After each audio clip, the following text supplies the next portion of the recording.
So a few weeks ago, there was a few news stories that caught my eye. It was in regards to PlayStation, a couple reports about various controversies of varying degrees. Overall, these reports painted a fairly bleak picture of PlayStation as a brand going forward. Mass apathy towards its history and the future creative output of its studios. And so it felt like prime time for me to put out some hip diss tracks on a console company doing something bad. Something I'm well known to do. But I had other stuff I was working on at the time, so I was writing and editing, and a lot of time passed, but the bad news seemed to keep pouring out.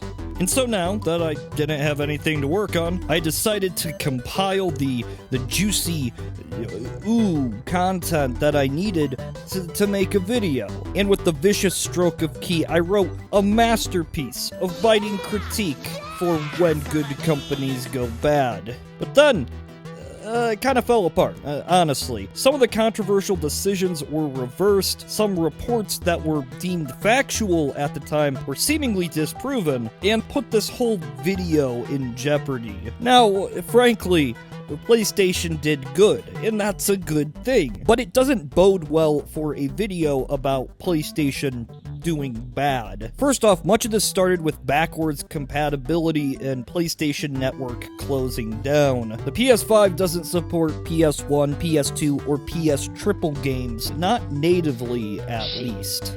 Get all the honeys with a PS Triple. So, what happened? There's a few well-known reasons for why this is, partially due to the weird engineering of the PS3. It's hard to emulate. The single-core clock speed of this console was only recently surpassed by the PS5, because clock speeds used to be higher, but then we just had more cores instead, but now we're back. We can do it. But it would still take time, money, and, well, effort. As for the PS1 and PS2 games, well, it was a quote by now President Jim Ryan that seemed to end any hopes for these games coming natively to the platform. When asked about his thoughts on backwards compatibility in 2017, he had this to say. I was at a Gran Turismo event recently where they had PS1, PS2, PS3 and PS4 games. And the PS1 and the PS2 games, they looked ancient. Like, why would anybody play this? Again, this is a harsh comment coming from a man who would eventually become head of PlayStation. Those who valued their polygons found this distasteful, a vitriolic dismissal of a brand in its entire history. You know, I bet if there's any comment that this guy's made that still haunts him at night, it's this one. Tensions had been brewing ever since these remarks a good 4 years ago, and it seemed to spill over once news finally broke about PSN closing down for PS3, PSP, and the PS Vita. Some games would be entirely lost, those that didn't have physical releases. This in itself was not great, but when it was followed up with news of a core engineering oversight on modern PlayStations, well, the internet, they went kind of wacky. See, the PS Triple, PS4, and PS5 have finite lifespans dictated by an internal battery.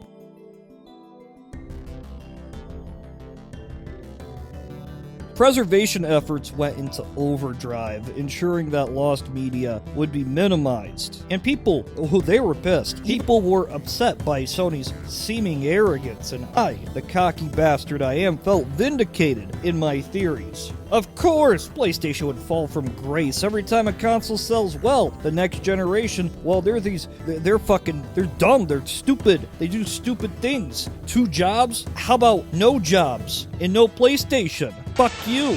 But yeah, this didn't really matter in the end, because Jim Ryan and PlayStation, they reversed the decision, mostly, kind of. While I was writing my PlayStation sucks fuck you video, a blog post went out that said the PS3 and PS Vita networks would actually be kept up. Now, no time frame was given to how long they would stay up. I expect it to be a good few years, though, before they try it again. The PSP, though, that's dead. Yeah, that's just dead. But then again, it's nearly as old as the original DS, so it's not, I mean, it had a good run, right? Who the fuck still plays this? But overall, it was good news, just not for the video. It's kind of a shame too, because I had this whole thing about, PlayStation doesn't care about its history, and that's funny because normally we rip on companies for being over-reliant on nostalgia, but when they don't do it, it still sucks. It was great. It was way funnier than that, trust me. But, luckily for me, this wasn't the only thing Sony was seemingly guilty of. Oh, no. Around this time, a scathing report came from the trenches of Bloomberg, most notable as being a "we are dying, so pay to read our articles" outlet. The report describes the experiences of developers upset at recent PlayStation trends favor and disregard non-cinematic AAA third-person movie games Uncharted clones. In the report, this is backed up with a Last of Us remake being in the works, and devs being moved around to cater to this. Since the HBO show is launching next year, I guess Sony wanted to double down on this IP. Oh, spoiler, Joel dies. Beyond that, Studio Japan was absorbed into Team Asabi, which, and this actually kind of hurts. Studio Japan has made some incredible games, especially Gravity Rush and 2.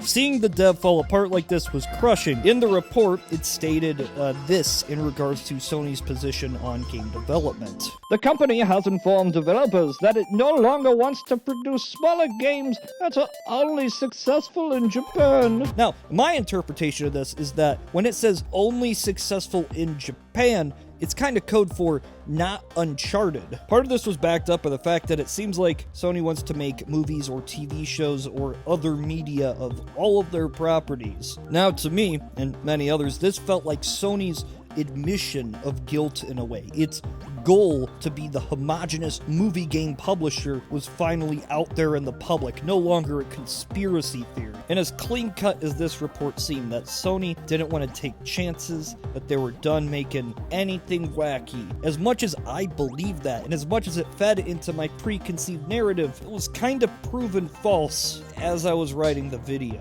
First off, it should be noted that Sony's current output of exclusives already doesn't necessarily fit this billing. Now, there hasn't been like an official announcement from Sony that, hey, this report is wrong, but there's a couple things that don't add up. First off, Sony announced a partnership with a new unknown developer to make a game that is unknown. And also, it was announced that there is a partnership now with Japanese indie devs, which kind of ruins this whole part of the report. Now it's possible that Sony just saw this article and got so upset they ran out and just started throwing cash. But I don't know.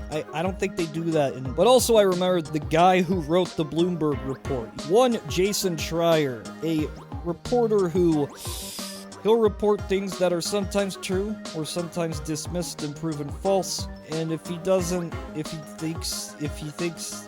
he's lying, he'll call you, just say you're a racist. You're a racist. Now, personal reasons are never one to just dismiss a report. Even if I don't like now I planned on writing a video about all of this, about overall PlayStation's Disneyfication of IPs, focusing on assured hits, trying to build brands, and all the while trying to lean into a sort of forget the history, mentality. But I can't really do that now. While Studio Japan being closed still hurts, it's hard to say that all this is just about forgetting the past and focusing on big hits, because why don't you just get these studios to make, I don't know, some Uncharted spin-off? Uncharted Sully's Day Out. As for every previous Sony controversy, I've already talked about all of those on my other channel, so I'm not going to do it now. But when a company does something that people don't like and people get upset, the brand has two options. They can respond to it if they so desire, if they want to double down on that policy, or they can reverse it. The anger I and many others feel at times toward a brand is, if anything, a representation to the company that you still care. Reversing the policy show that, at least in some way, they still care. I'm sure every brand fears the Google Stadia effect of, if they do something shitty, you'll probably not even hear about it, because who gives a shit? It's Google Stadia. Or this could just be PlayStation trying to get ahead of the curve. I mean, everybody expects that when they have a success, the next console will be filled with palpitating ego, trying to make it seem like, hey, we're not that PlayStation. But as for that video, I was gonna make the idea died, and so instead I make this video about why the idea failed. あ